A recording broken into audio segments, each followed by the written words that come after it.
Hi guys, International Master Mon Hambleton here, bringing you the recap video of Round 6 of the Pro Chess League between the Montreal Chess Bras and the Miami Champions. Now, going into this match, there was a lot of hype because Miami, of course, captained by Hikaru Nakamura, and the Chess Bras, you recently saw the debut of Grandmaster Fabiano Caruana, so would there be a clash between those top two guys? Everyone was waiting, but no, both of those players decided to sit out, so we would have different lineups, and the Chess Bros decided to use a substitution method this week. We had 3 subs, so you can see on the screen there we actually had so many players participating, 7 players in total, so a lot of mixed and match scores, but Eric Hansen played all games on board 2, and we used substitutions for half the games on boards 1, boards 3, and boards 4. So on your screen there you can see we did come away with the victory, a very important 9.5 to 6.5 victory over Miami, and that puts us in a very good standing in the league right now. In fact, we are atop the Atlantic Division table, first place currently, and a lot to play for still in next week's game. But without further ado, let's get into the important moments of how the Chess Bros came away with a victory in this week. So first of all, we had the debut of Grandmaster Robin van Kampen, which was long anticipated. Everyone who follows the Chess Bros knows that Robin is an instrumental part of the Chess Bar organization, but the time is a little later there in the Netherlands when these matches usually get played, so we haven't been able to get him so far, but Robin did make his debut and scored a perfect 2 out of 2 against the 2 bottom boards from Miami. This was one of his games he played against Grandmaster Sandro Pozzo with the black pieces. Robin has white, and here after a long 2 bishop grind, he even transformed it into not just the bishop pair, but 2 bishops against 2 knights. So what should be a very decisive advantage. Of course, when you have the 2 bishops, what do? You got to open up the position, and Robin knows that. A3 comes quick like a flash.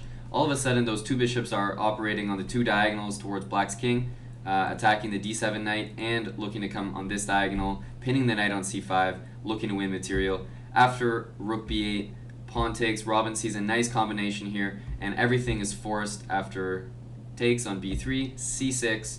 Robin comes away with the d7 knight, and probably what his opponent missed here is that if you play king f8 to protect g7, there just follows c7 followed by rook d8 and c8, making a queen. So because of that, king e8 was forced, and after rook takes g7, Robin is going to clean up another pawn, play c7 with a clear 2-pawn advantage and simply a winning endgame. So Robin comes away with a big win there. Like I said, perfect week for him, so he'll be happy with that, and we hope to be able to use him more in the future.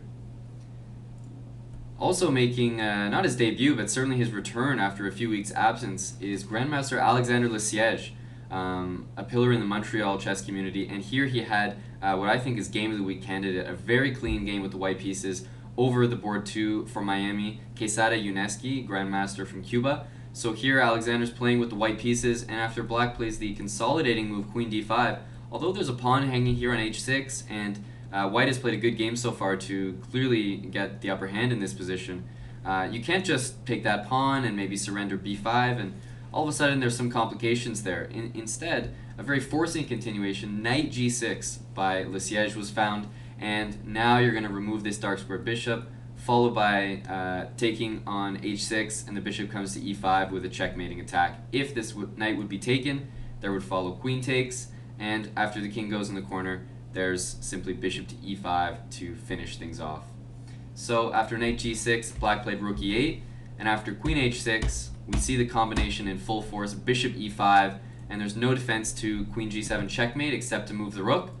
And after rook c8, not queen g7, but now bishop g7, king g8, and the game finished in a typical checkmate style. So a very nice game and a huge win early on in the match, an upset victory for us, as board 3 takes down board 2 from Miami. Moving on, we see Kleinman, who's been red hot this Pro Chess League, and this week he also scored a perfect 2 out of 2. And from board 4, that is a massive result. I think we've won a lot of recent matches, all because of board 4 performances. 2 out of 4 on board 4 is just huge. And here Kleinman, in the final round, playing against board 4 for Miami, National Master Brian Tillis, he comes up with a very forcing variation here, and there's not much else to look at. After knight b6, forces Black to play rook b8, c5, and now this knight is under fire here, and you can't take this pawn because of some hanging material. After knight f7, knight e6, just forcing move after forcing move. Now after knight takes on e6, pawn takes, again the knight is hit, knight back to f5, pawn takes, bishop takes, and queen d5. Everything with tempo, everything with the initiative. And black tries to be resourceful with knight f3 and bishop takes f4, but after e7 check, the game was decided, and this was in round 4, and actually Kleiman scored the point to actually give us the match victory, so that was nice. He won very quickly in this game after e7. He's simply up a rook in the final position, so he was able to clean up that game very quickly, and that gave everyone a chance to relax. In round 4, we knew we had the match victory, which was very important. So Kleiman, a big week for him, but also a big week for Eric Hansen on board 2. He's the only guy this week who played all 4 games, and he only lost to board 1 from Miami, Lenier Dominguez. But with 3 points out of 4, that's a huge week for board 2. And here he is playing black against Grandmaster Quesada Unieski. This is in the final round, the battle of the board 2s. But because this pawn is on a dark square and white had his pawn fixed on a light square, this light square bishop with these 2 targets on d5 and a2 rules the board. Eric continues the endgame, winning the pawn on a2, and then a nice move, bishop b3, pressuring d5 and also cutting off all the squares this knight could go to, while he intends to just bring his king into the action. And as we go forward here, we see that the d-pawns are exchanged, but black's outside passer, plus the fact that his king is just going to walk over here and take the g-pawn, means that black ends up winning this endgame in nice fashion. Bishop f7, and white has no more moves. So Eric Hansen comes away with the win there. The board 2 battle was a big one in the final round. And finally, we just have to mention that another debut was from Grandmaster Jordan van Foreest, current Dutch champion.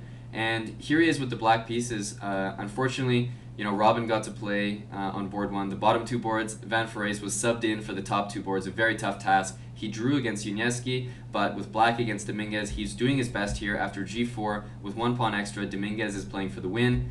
And after g5, queen f3, it looks like a perpetual might be in sight, with maybe queen e2, queen g4, queen h2, and some sort of box perpetual here. But unfortunately, Dominguez correctly decides that the king can actually walk into the corner here and miraculously end up completely safe. And because of this, Dominguez did scrape out the win here after queen f7, queen f8 check follows. 4 out of 4 for Dominguez on the week. So we just have to mention that is a really, really good performance on board 1 for Miami. But unfortunately, it's a team game, and the Chess Bros were able to pull through on other boards. Jordan scored 0.5 out of 2, but against the very top players from Miami, you really can't blame him. So we hope to have some of our Dutch Chess Bros in for some future matches. It's nice to see a few of them making the debut here, even though it's very late in Netherlands when these matches take place. That definitely helped the team out today. But once again, a huge performance on board 2 from Eric Hansen, and as usual, a big performance on board 4, scoring 2 out of 4, 50% against almost all higher rated opposition is always massive. So Elias Usidik did sub in this week. Unfortunately, he also subbed in for the top 2 players from Miami, scored 0 out of 2, but as our lowest rated, we're really just hoping for him to do his best and see if he can score some points. It wasn't to be this week, but the Chess Bros did come away with a victory, 9.5 to 6.5. Next week, we're playing the Philadelphia Inventors. Used to be in first place until the very last round, so a very strong team with some players that I'm sure you all recognize, so we're definitely looking forward to that match. The first place and second place teams in the Atlantic Division after next week will get a bye going into the playoffs, so it is extremely important this upcoming match, and we're definitely taking it seriously. That will be, as usual, streamed on the Chess Bra Twitch channel with International Master Miodrag Perunovic, who's been doing a great job so far. You can find all of his commentary videos from past matches on our YouTube channel. And don't forget, guys, that the playoffs start March 1st. So that is the week after next. We're very excited for that. And right now we're currently first in the Atlantic Division. So thanks to everyone for supporting. The crowd seems to always get bigger each week. And clearly we're riding off your energy and enthusiasm as we're on top of the table right now. So looking forward to next week, guys. Thanks everyone for watching, and we'll see you next time.